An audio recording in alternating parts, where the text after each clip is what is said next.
کیونکہ وہ تو چلے گئے ہوں گے اور جانے والے پر الزام لگانا بڑا آسان ہے، ماضی میں بھی یہی ہوا۔ آپ دیکھ لیں، اور قاضی صاحب اس میں براہ راست ایک پارٹی بھی ہیں، جس طرح بلے کا نشان چھینا گیا، اور سب سے بڑھ کر الیکشن میں جو ریٹرننگ افسران عدلیہ کی بجائے بیوروکریسی سے لانے کا فیصلہ، جس کی بنیاد پر یہ سارا معاملہ خراب ہوا۔ پھر عدالتوں میں عمران خان پر جتنے جھوٹے مقدمات بنے وہ بھی عدالتی کارروائیوں میں 6 ججز کا خط، یہ براہ راست قاضی فائز پر الزام لاتا ہے، کیونکہ انچارج عدالتی نظام کے یہی ہیں، اس لیے یہ بڑا آسان ہوگا، اور ویسے بھی چھوڑ کر جانے والے پر الزام آسان ہوتا ہے، باقی لوگ بری ذمہ ہو جاتے ہیں۔ اور اس کا میں آپ کو سب سے بڑا ثبوت بھی دیتا ہوں اپنی دلیل کا۔ الیکشن کمشنر سردار سکندر سلطان راجہ نے ابھی بہت بڑا بیان دیا، یہ سیاسی عدم استحکام، الیکشن کی چوری کے معاملات، ان کا سب کا ذمہ دار سردار سکندر سلطان راجہ کو سمجھا جاتا ہے، اور وہ کہہ رہا ہے کہ الیکشن میں جتنی تباہی بربادی ہوئی عدالتوں نے کی، دوسرے معنوں میں قاضی فائز نے کی۔ اور یہ بیان اس نے NA 46 ابھی عامر مغل کی جو نشست پر الیکشن کمیشن نے فیصلہ محفوظ کیا اس بینچ کی سماعت کے دوران کی۔ آج کی سب سے بڑی خبر ہے کہ بیوروکریسی میں ریٹرننگ افسران جو عدلیہ سے لگانے کا، جس میں 1977 کا اس نے حوالہ دیا کہ 2024 میں جو تباہی بربادی آئی اس کی وجہ یہی تھی، اور یہ چارج شیٹ ہے باقاعدہ طور پر۔ آنے والے سالوں میں ہو سکتا ہے سپریم جوڈیشل کمیشن بھی بنے، قاضی صاحب اس میں بھی بیٹھے ہوں۔ تحریک انصاف کو مینڈیٹ واپس کرنے کا جو مخصوص نشستوں کا معاملہ ہے، یہ فیصلہ یہاں سے شروع ہوگا، اسی سے معاملات مینڈیٹ واپس آنا شروع ہوگا۔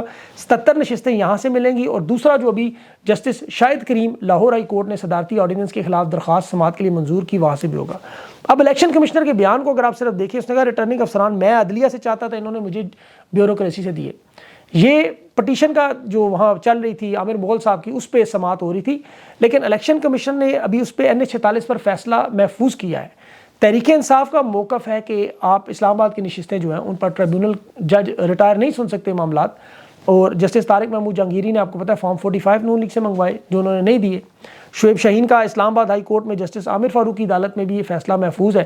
اب یہ فیصلہ جو عامر فاروق صاحب نے دینا ہے، اگر یہ تحریک انصاف کے حق میں آتا ہے اور ٹریبیونل کے جج نہ بدلے گئے، تو یہ 3 نشستیں اسلام آباد کی تحریک انصاف کے پاس آئیں، تو اس کے بعد پنجاب کی 150 نشستوں کا فیصلہ بھی تحریک انصاف کے پاس۔ تو ان کا جو سب سے بڑا مطالبہ عمران خان کا مینڈیٹ کی واپسی کا، وہ یہ عمل مخصوص نشستوں سے اور ان سے شروع ہو جائے گا۔ رہائی کے معاملے پر عمران خان کا دیکھیں، سائفر کیس اڑا، باقی کیسز بھی سب وکلا ایگری ہیں، اسی طرح وہ کیس اڑ جائیں گے۔ عدت نکاح کا معاملہ ہے، اس میں بھی آج سزا معطلی کا بات چلی گئی ہے، اس میں بھی عدلیہ سزا ختم کرے گی۔ تو مذاکرات کے مرحلے ہموار ہوتے جائیں گے۔ اس کے بعد جو 2 معاملات کے بعد ٹرمز آف ریفرنس بنیں گے، ان ٹرمز آف ریفرنس میں بنانے کی ان کی مجبوریاں ہیں اصل میں۔ اس میں سب سے پہلے معیشت کنٹرول سے باہر ہے، چین کا بھی انکار دیکھ لیں، اور ابھی جو جیو اور PTV کے جو ملاقاتیں نشر ہوئی وہ تو ایک روایتی انداز میں، آپ کو پتہ ہے دوستی کے نعرے اور وہ ساری چیزیں اپنی جگہ، لیکن SIFC یا فورن انویسٹمنٹ کا کوئی ذکر چین نے نہیں کیا، قرضوں کی واپسی کی کوئی بات نہیں کی، پاکستان کی معاشی مدد کی کوئی بات نہیں کی۔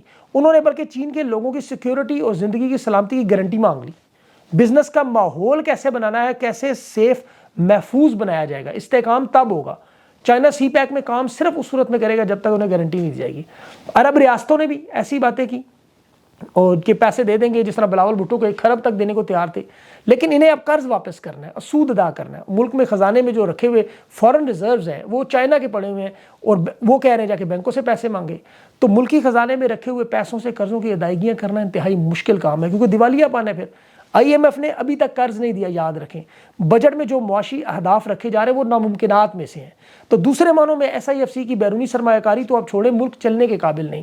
ایسی صورتحال میں کوئی راستہ نہیں بچتا کہ سیاسی استحکام کی طرف نہ جائیں، کہ جہاں نواز شریف جیسا بندہ بھی مجبور ہو کے یہ کہنے پہ آ جائے کہ میں خان سے کوئی انتقام نہیں لینا چاہتا۔ اور نواز شریف نے بڑی سوچ سمجھ کر یہ بات کی ہے۔ آپ دیکھیں شاہین سبائی صاحب نے بھی ابھی ایک بڑا اچھا بیان اسی طرح کا دیا کہ نواز شریف تو کرنا چاہتا ہے کہ معاملات ٹھیک ہیں، اس کے ساتھ جو قریبی لوگ ہیں اس وقت، اور نواز شریف اسٹیبلشمنٹ سے جان بھی چھڑانا چاہتا ہے، لیکن جو ساتھ جڑے ہوئے ہیں وہ نہیں چھوڑنے دے رہے۔ بیٹی کی حکومت ہے، بھائی کی حکومت ہے، اعظم نذیر تارڑ جیسے لوگ ہیں۔ اب یہ تمام معاملات اگر آپ دیکھیں، 6 ججز کے معاملے پر نواز شریف باغی ہو رہا تھا، اسے روک لیا۔ الیکشن کمیشن کے معاملات تھے، نواز شریف باغی ہو رہا تھا، وہاں روک لیا۔ اسٹیبلشمنٹ کے محافظ کے طور پر جو لوگ اس کے جڑے ہیں وہ اسے کوئی کام نہیں کرنے دیتے ہیں۔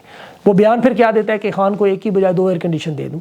نواز شریف صاحب کو یہ چاہیے کہ وہ سب سے پہلے کینسر کی مریض ڈاکٹر یاسمین راشد کی چھینی ہوئی نشست واپس کر کے فوراً سرنڈر کریں، ان کے قد و قامت میں اضافہ ہوگا اور لوگوں کو نظر آئے گا کہ یہ سیریس ہے۔ عمران خان کو تو ایئر کنڈیشن نہیں چاہیے، وہ تو اپنے آپ کو ان حالات میں جیل میں رکھنے کے لیے پہلے سے ٹرینڈ کر چکا ہے۔ بنی گالا جو لوگ جاتے تھے انہیں پتہ ہے، ان سے پوچھیں آپ، گرفتاری سے پہلے خان شدید گرمی میں ایئر کنڈیشن کیوں بند رکھتا تھا؟ اسے پتہ تھا کہ جیل میں جب مجھے رکھیں گے تو میرے ساتھ حالات کیا ہوں گے۔ کھانا عمران خان نے کیوں کم کر دیا تھا؟ یہ سارے معاملات خان نے اپنے آپ کو ذہنی اور جسمانی ٹریننگ کے لیے تیار کیا۔ آج اسی لیے آج دیکھ لیں 11 مہینوں کے الحمدللہ خان کو کوئی مسئلہ نہیں۔ اسی لیے جیل میں عمران خان کی فکر نہ کریں, اسے پاکستان کی فکر ہے.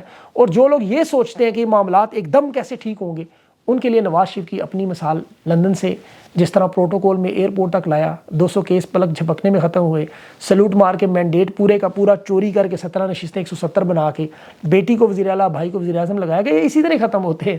اب آپ دیکھیں 2-3 سال پہلے آپ لوگ سوچ نہیں سکتے کہ نواز شریف واپس آئے گا, اس کے نام پہ کاٹا نہیں مٹا دیا گیا تھا.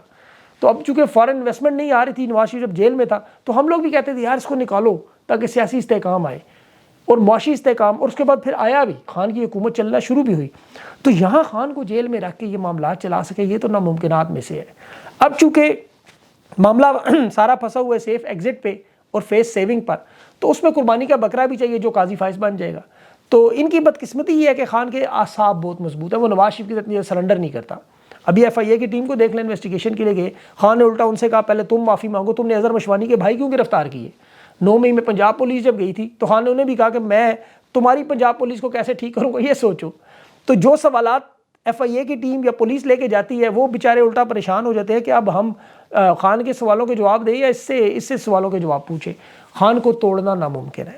اس کے ساتھ پاکستان کی پوری قوم کھڑی ہے, نوجوان کھڑے ہیں اور عورتیں بچے بوڑھے کھڑے ہیں. انہوں نے الیکشن کا ماحول, جنگ کا ماحول بنایا لیکن یہ ہار گئی.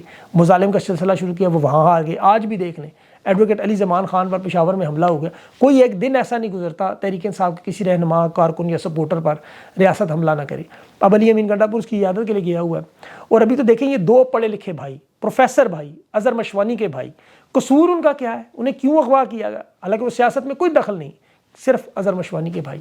اور اظہر مشوانی کا قصور کیا ہے کہ وہ خان کے ساتھ کھڑا ہے. خان کا قصور تو ساری دنیا جانتی ہے کہ وہ اس وقت 24 کروڑ عوام کے ساتھ کھڑا ہے. تو یہ لوگ جانتے نہیں ہیں اصل میں کہ خان اس وقت پارس کا وہ پتھر بن چکا ہے جو ساتھ مل جائے وہ سونا بن جاتا ہے. محمود اچکزئی میرے سامنے بہت بڑی مثال ہے. یہ قومیت پرست سے سیاستدان کہلاتا تھا جو کہتا تھا اٹک سے پرے پرے پاکستان نہیں.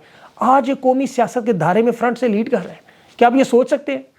طاقت اور زور سے مسائل اگر حل ہوں تو بیوقوفی ہے. طاقت اور دھونس اور زبردستی یا لالچ ان سے کام نہیں ہو سکتا. یہ پاکستان کی کرکٹ ٹیم آپ کے سامنے مثال ہے. اس ذلت سے وہ ہارے امریکہ سے. $1 لاکھ کا انعام تھا اور ہارنے کی صورت میں پتہ نہیں انہوں نے کیا کیا کہا ہوگا, کرنٹ لگائیں کیا کریں گے, وہ بیچارے ڈائری کے کھلاڑی ہیں, روبوٹ تو ہے نہیں. تو ان معاملات میں انہیں سمجھنا ہوگا کہ جب آپ ان معاملات کو نہیں حل کر سکتے تو 24 کروڑ کا ملک آپ کیسے چلا سکتے ہیں. اسی لیے ان کو ٹھیک کرنے ہوں گے. اب آپ کو اہم بھی کچھ چھوٹی چھوٹی خبریں بتا دوں ساتھ. ایک تو عدت کیس میں جو میں نے بتایا اہم پیش رفت, بشرا بی بی نے بیرسٹر سلمان صفدر کے توسط سے ایک سزا معطلی کی درخواست دائر کی ہے. وہ سزا انشاءاللہ معطل ہو جائے گی. اور آج عثمان ڈار کی بھی 12 مقدمات میں انسداد دہشت گردی میں ضمانت منظور ہوئی. اس کے علاوہ بھی تحریک انصاف کے بہت سے رہنماؤں کے کیسز حل ہوئے ہیں.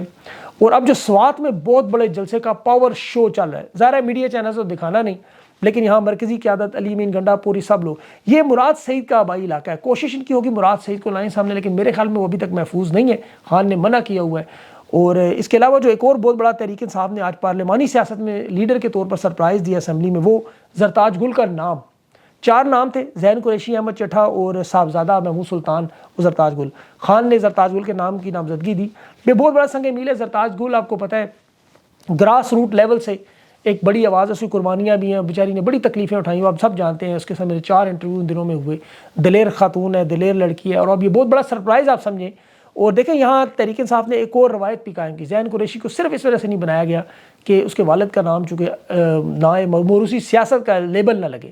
تو یہ پارلیمانی جمہوریت میں تحریک انصاف کو خراج عقیدت پیش کرنا چاہیے, ایک تحسین پیش کرنا چاہیے.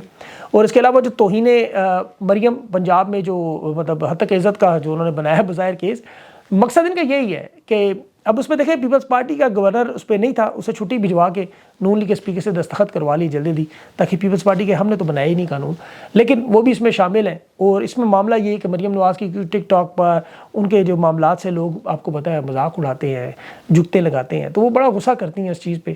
تو لیکن لوگ کہتے ہیں 200-300 کیسز تو ہم پہ ویسے ہی بنے ہوئے ہیں, 5-10 اور بنا دیں گے تو کوئی فرق نہیں پڑے گا. اب تو کیسز بنانا تو پاکستان میں آپ کو پتہ ہے یہ عدالتوں میں پولیس میں اتنا عام ہو چکا ہے کہ اب لوگوں کو کیسز سے ڈر ہی نہیں لگتا. انہوں نے لوگوں کا وہ جو کہتے ہیں نا پنجابی میں چاکا اتار دیا, وہ معاملہ ہو چکا ہے. جتنے مرضی کیسز بنائے حد تک عزت پہ. حد تک عزت پاکستان میں آپ کو پتہ ہے اگر سب سے پہلے ہو تو حد تک عزت پہ تو اس وقت موجودہ شہباز شریف سب سے پہلے اندر ہو. شہباز شریف کو میڈیا سے دور رکھا جاتا ہے, یہ بھی بہت بڑی خبر, کو دور رکھتے ہیں کہ یہ میڈیا میں نہ آئے کسی طرح, اس کا کوئی بیانات نہ آئے. آپ دیکھ لیں جو بھی سائلنس رکھا ہوا ہے, اس سے عوام ان سے دور ہوتی جا رہی ہے آہستہ آہستہ. پہلے بھی ان کے ساتھ نہیں تو بالکل معاملات ختم ہو جائیں گے. لیکن یہ اسٹیبلشمنٹ کے ساتھ اگر مذاکرات کا معاملہ شروع ہو, میں اس کی حمایت کروں گا اس لحاظ سے اس حد تک کہ یہ انہیں راستہ دیا جائے. انہیں جب تک راستہ نہیں ملے گا پاکستان آگے نہیں بڑھ سکتا, معاملات ٹھیک نہیں ہو سکتے. تو ابھی بھی دیکھیں حماد اظہر کی ایک بڑی اہم سٹیٹمنٹ آئی ہے کہ جو لوگ ابھی سافٹ اپروچ سے بات کرتے ہیں وہ یاد رکھیں خان کا ایک نقطہ, خان کا نقطہ نظر بالکل درست ہے, جو عمران خان کا سٹانس ہے وہ 100% درست ہے. اور عمران خان نے جس طرح ابھی سوشل میڈیا کے ساتھ بھی کھڑے ہوئے, اور دیکھیں اب رؤوف حسن صاحب نے بھی جو بڑی اچھی باتیں کی آ کے کھڑے ہو گئے سوشل میڈیا کے ساتھ اپنے, اور یہی انہیں کرنا چاہیے تھا کیونکہ آج جتنی ان کی آوازیں بند ہو رہی ہیں سوشل میڈیا سے چل رہی ہیں. کل کچھ لوگ تھوڑا سا فائر وال کی وجہ سے پریشان ہوئے کہ ایک معاملات دیکھیں پہلی دفعہ نہیں ہوا, یہ 2013 سے ہو رہا ہے, اور پہلے بھی یوٹیوب بھی پاکستان میں بند رہی ہے. تو اس لیے ان چیزوں سے گھبرائیں نہ, یہ سارے وقتی طور پہ پانی کے بلبلے کی طرح چیزیں ہوتی ہیں, ہلکی سی اس میں سوئی لگتی ہے وہ بلبلہ پھٹ جاتا ہے. تو اس لیے اس کی فکر نہ کریں, یہ معاملات چلتے رہیں, آپ اپنا حوصلہ اپنی امید قائم رکھیں. انشاءاللہ اللہ تعالیٰ کرے یہ جلد از جلد معاملات آپ کے سامنے اللہ بہتر کرے گا, اور اس میں آپ کو بہت جلد انشاءاللہ خوشخبریاں بھی نظر آئیں گی. اپنا خیال رکھیں, مجھے اجازت دیں, اللہ حافظ.